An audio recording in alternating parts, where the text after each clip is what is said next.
आज कुछ ऐसा बनाते हैं जिसमें मेरी छोटी छोटी चीजें भी आ सके और किसी को पता भी ना चले। तो चलो आज हम बनाते हैं एक सीक्रेट क्राफ्ट जिसमें तुम अपना सामान छुपा सकती हो। तो इस क्राफ्ट के लिए हमें चाहिए एक छोटी बोतल, मोल्डेड क्ले, पेंट्स और ब्रश और थोड़ी creativity. Let's make the secret craft. सबसे पहले क्ले के दो कंपोनेंट्स को इक्वल क्वांटिटी में ले लो। अब दोनों को अच्छे से मिक्स करो जब तक वो एक स्मूथ और सिंगल कलर में ना बदल जाए। इस प्रोसेस को नीडिंग बोलते हैं। क्या आपको कुछ आइडिया है कि हम क्या बनाने वाले हैं?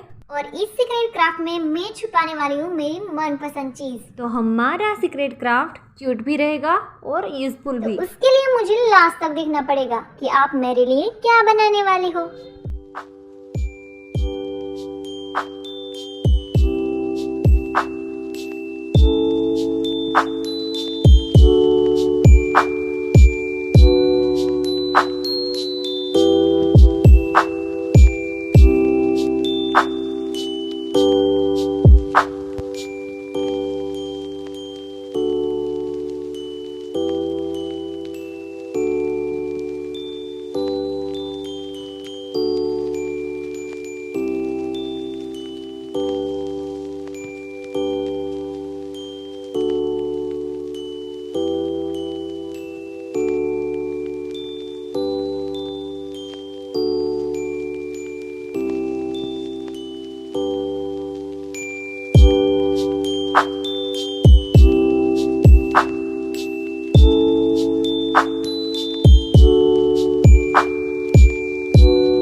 आप हमारे चैनल पर नए हो और इस तरह की वीडियो देखना चाहते हो तो प्लीज लाइक शेयर और सब्सक्राइब जरूर करें।